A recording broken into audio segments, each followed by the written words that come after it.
উষাবাজার ভারতরত্ন সংঘের সম্পাদক দুর্গাপ্রসন্ন দেব হত্যা মামলায় ধৃত প্রদ্যোৎধর চৌধুরী ও সুস্মিতা সরকারকে শুক্রবার ফের আদালতে সোপর্দ করা হয়। আদালতে প্রদ্যোৎধর চৌধুরীকে 6 দিনের এবং সুস্মিতা সরকারকে 8 দিনের পুলিশ রিমান্ডে পাঠায়। সাংবাদিকদের একথা জানিয়েছেন আইনজীবী শঙ্কর লোধ। তিনি বলেন, এই হত্যা মামলায় অভিযুক্ত আকাশ করকে রাজ্য পুলিশের একটি টিম ঝাড়খণ্ড থেকে গ্রেপ্তার করে ট্রানজিট রিমান্ডে রাজ্যে নিয়ে আসছেন। শনিবার তাকে আদালতে তোলা হবে। সরকারি আইনজীবী বলেন, গত 3 মাসে প্রদ্যোৎধর চৌধুরীর সঙ্গে দুর্গাপ্রসন্ন দেবের কথা হয়েছে অন্তত 200 বার। প্রতিদিন গড়ে 3 থেকে 4 বার তাদের মধ্যে কথা হয়েছে। তবে কি কথা হয়েছে এই বিষয়ে প্রদ্যোৎধর চৌধুরী কোনো ধরনের সদুত্তর দিচ্ছে না, তাই আবারও তাকে পুলিশ রিমান্ডে আনা হয়েছে। গত 28 এপ্রিল সুস্মিতা সরকার সহ আরও কয়েকজন মিলে সভা করেছেন। এর 2 দিন বাদেই দুর্গাপ্রসন্ন খুন হয়েছেন।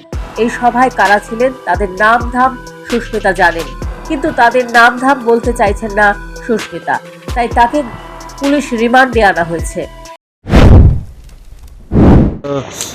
প্রদ্যোৎধর চৌধুরীর জন্য 6 দিনের আমরা আবার পুলিশ রিমান্ড চেয়েছি, আর সুস্মিতার জন্য 8 দিনের পুলিশ রিমান্ড চেয়েছি। কারণ মেইন রিজন হচ্ছে প্রদ্যোৎধর চৌধুরীর সঙ্গে দেখা গিয়েছে যে লাস্ট 2 মাসে মোর দেন 200 কল আছে, 200 কল মানে পার ডে মোর দেন 3 কলস। সুতরাং এই কল তুমি প্রদ্যোৎধর চৌধুরীর সঙ্গে কেন করেছ, বা এই প্রদ্যোৎধর চৌধুরী তুমি অ্যাকিউজডের সঙ্গে কেন করেছ তার কোনো এক্সপ্লেনেশন সে দিতে পারেনি, তাই আমরা পুলিশ রিমান্ড চেয়েছি। He is not cooperating. Susmita বলছে যে 27-28 তারিখে একটা মিটিং হয়েছে, সে cannot give the exact date. সেই ডেটে বলছে মেইন অ্যাকিউজ তার শালা মেয়েটা ছিল এবং আরও অনেকে, আরও অনেকে। এই কথাটা জানার জন্য তাকে বহুবার চেষ্টা করা হচ্ছে, but she is not cooperating. For that reason আমাদের তার এই ডিসক্লোজ করার জন্য পুলিশ রিমান্ড চেয়েছে। আর বিশেষ কোনো তথ্য পাওয়া গেছে? আগামীকালকে আরেকজনকে প্রডিউস করা হবে, তাকে অ্যারেস্ট করা হয়েছে ঝাড়খণ্ড থেকে। আগামীকাল কি নাম তার? তার নাম আকাশ কর। কোথায় থেকে? ঝাড়খণ্ড থেকে। তারা বোধহয় কালকে এসে পৌঁছবে, আগামীকালকে প্রডিউস করা হবে। আজকে দুজনের মানে আরো কতদিন রিমান্ড চাওয়া হয়েছে? একজনের 6 দিন, একজনের 8 দিন।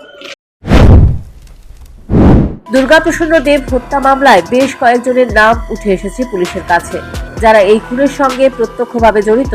বর্তমানে তারা অন্যত্র গা ঢাকা দিয়ে আছে।